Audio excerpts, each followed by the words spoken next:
Hello everyone, this is P Radford with 50 Years of Chess. Today I want to bring you someone who's a very special person. He's been a good friend of mine for 50 years. His name's Roy Day. Roy was a senior inspector at the Bristol bus station, Avonmouth Depot as well. He was also the treasurer of South Bristol Chess Club, where we were together, and also he was the secretary at Bristol Omnibus Chess Club, where my chess years really began back in 1975. I was playing at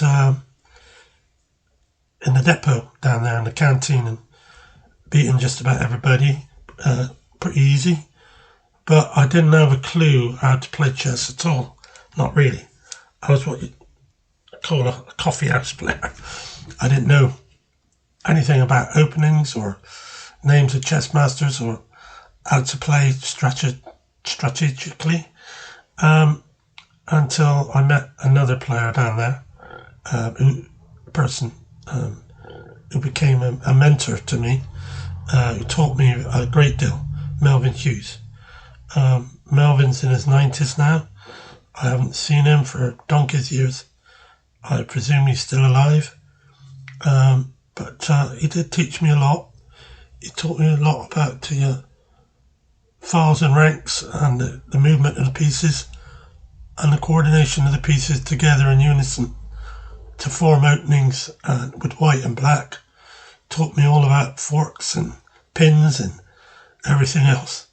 And then en passant and fianchetto in your pieces. So he did teach me a lot, and these two men very much were fundamental in my early days playing chess.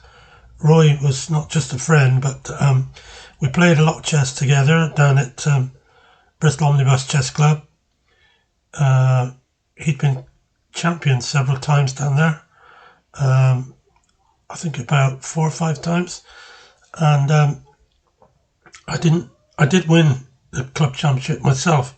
I think it was 5 times or 6, but I didn't start to win, first of all, because I was new and I had to learn, and it took me about 2 years before I sort of rose up to be top dog in the chess club.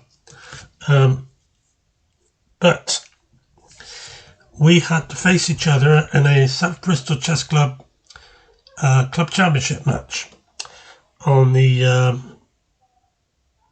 18th of August 2011. Now back then I was aged 57, Roy was 78, so he was getting on a bit back then, and I was quite high rated at the time, 1870, and Roy was around 1503. So I was heavy favourite, expected to win. So we played this game, and I was the reigning club champion at that time at South Bristol in 2010. We were competing for the 2011 championship, which in the end my son ended up winning that, Ben. So I've just shown you a recent game of the 2011 tournament where I was playing George Crockart. So this was the previous club championship, or was it the same one? Might have been the same one. But Roy was a decent player back in the 70s. He wasn't bad. I think he got up into about the nearly 1700 mark, something like that. And so this is the game. I was white, Roy was black. I'll show you a few photographs afterwards of interest. Roy was black, that's right. I opened with d4, Roy played d5, e4, mixing it up a bit with him, and he played c5. So he was in a fighting mood. I wish I still had the video of this game with us both sharing our thoughts about the game as we were playing, but I lost it somewhere. It got lost. So I took the c pawn. Roy played e6. So I took the d pawn, and he took the c pawn with the bishop. So then I played knight f3, and Roy played knight d7. I thought, well, that's strange, I can go pawn takes pawn here, which I did. But he wasn't entirely too bad off, because even though he did make a little slip here, he was able to pin the pawn, which he could probably win back at some time. So I played bishop to c4 so that he can't just go queen takes pawn and pawn takes pawn. And now we move that attacked knight onto f6. So his position is not looking too bad now for the pawn. He's got quite good development. So I played bishop b5 check, and he could put a piece on d7 with no fear of me being able to take it with the pawn. And if I did take it with the bishop, he'd just take it with the knight. So I took with the knight, but I took with the queen, which shocked him because he didn't think I could do that, because he just thought taking back with the knight, that's okay. But he hadn't looked into it deep enough, and now I've won a piece. He realised it and smiled and sort of shook his head, and then he took the queen. He took, and there you go, I got 3 minor pieces to his 2. So I've got the advantage. Let's see what happens. A castle. Roy played rook e8.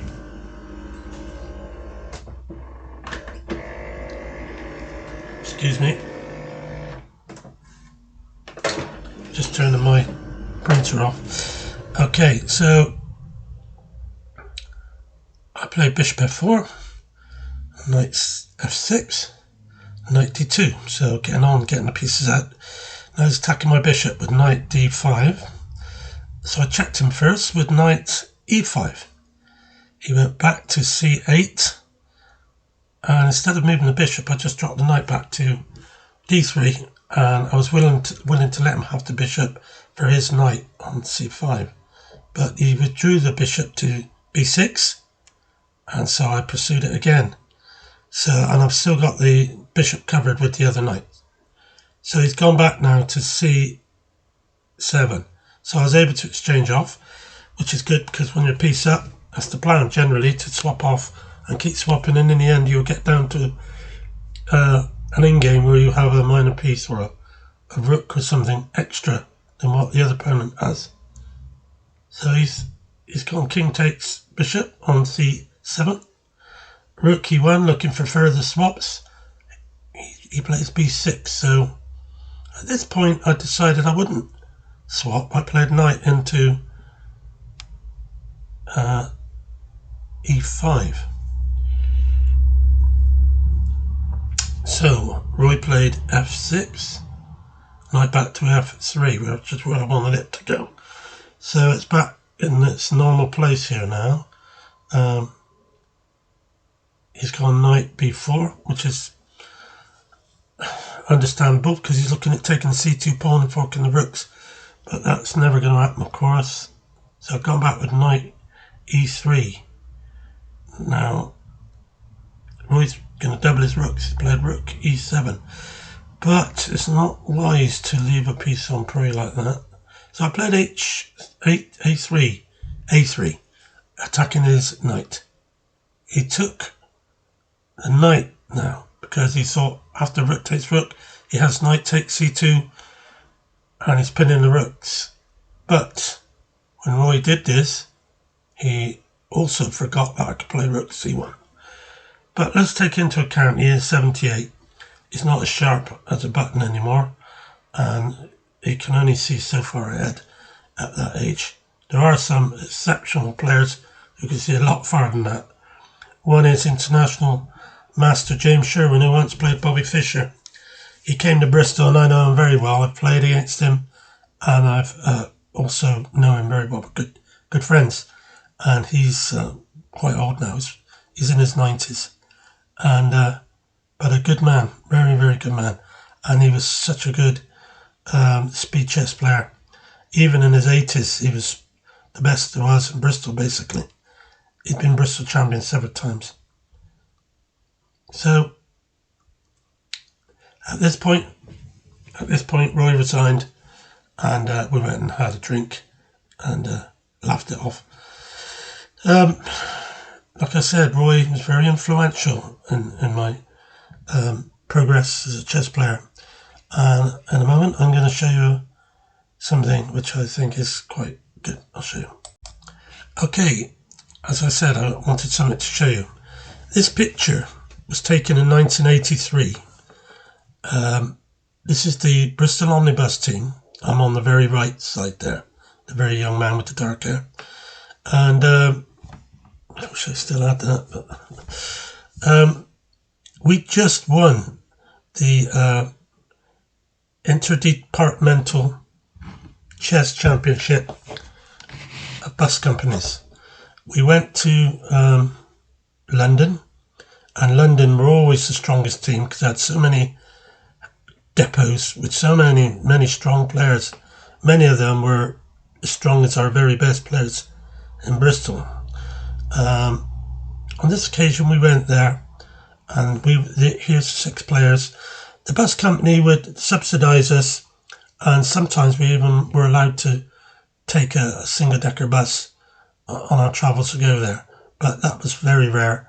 Sometimes we had to hire vehicles, like a minibus, but it was paid for by the bus company generally, and we used to go. First of all, we went playing one match at a time on a certain day, anywhere in the country. It could be in the Midlands, could be up as far as Newcastle, anywhere like that, Yorkshire, and even as far as Halifax on one occasion. Me and another player, we went and stood overlooking the Shea Stadium at Halifax, and I don't know whether that's still there or not, but that was back then. And we were doing this between about 1979 till about 1983. I was playing in this with them, and but on this occasion we won it. First time we'd ever won. We'd beaten the mighty London in the final, and they usually always win it. Almost always. They won it so many times. But we were invited to go to the bus company head office in Bristol, which was a place called... Where is it to? I can't find it now. Anyway, yeah. A place called Berkeley House at Lawrence Hill, Bristol. And we had our photo taken there.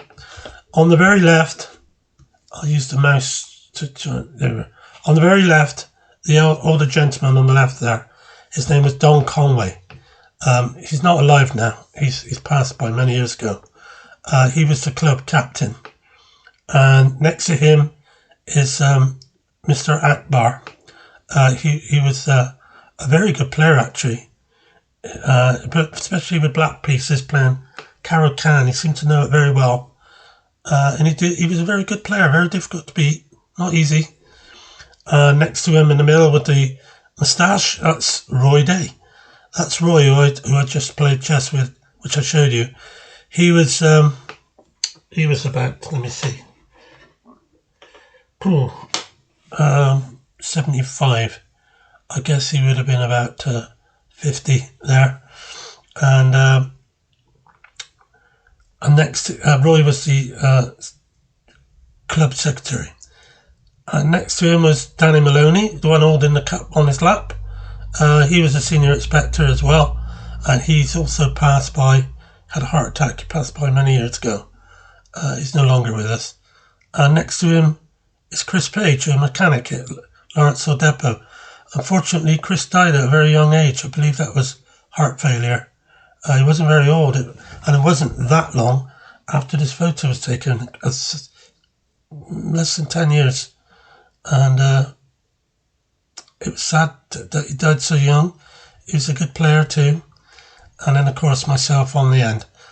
I was a board 1 player at that time, and Don on the very left there, he was board 2, and Chris, who died young, I think he was board 3, and Akbar 4, and then Roy Day and Don and Danny Maloney 5 and 6. It was a wonderful time. First, I was so excited because I'd never really won anything, but I did with this team when we went to Liverpool before we went to London to play out there, and the format changed. We would go for say like a Monday to a Wednesday and played all the games against all the different opponents instead of travelling around the country playing the one game and then another one a month later or something like that. So it was all played in a big hotel, and this was played at the match against London was played at the Wealdstone chess recreation club there, and it was a memorable time. The London lads were very friendly. So I want to show you that. I've just got another one to show you. Okay, this is a picture of Roy Day. Around about when we played that game I showed you just now, he was 78, as I said. He's now about 93. I saw him last year. I went to play chess with him down at his home. His wife had passed on some years ago, and I went and visited him, and we played some games.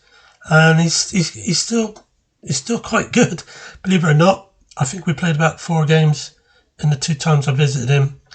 I managed to win them all, but on one game, the very last one I think we played, Roy fought like a tiger, and I managed to get my queen, and I was in trouble.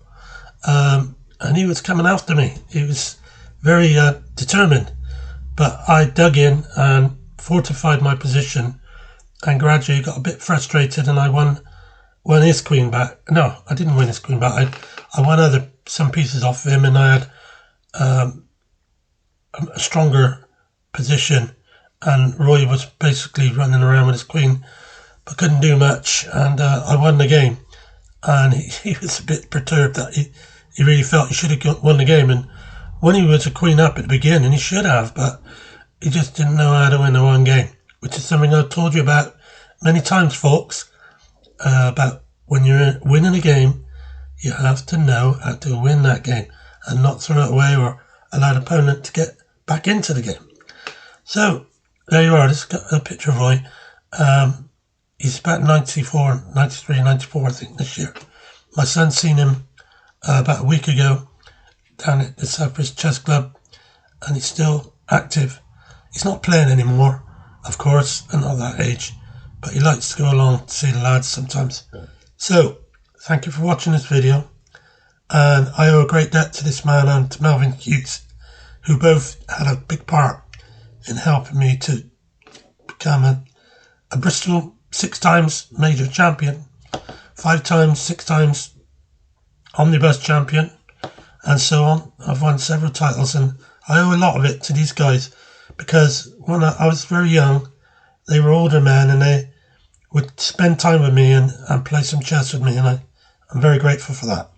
So thank you for watching, and I'll bring you another game as soon as I can. Bye.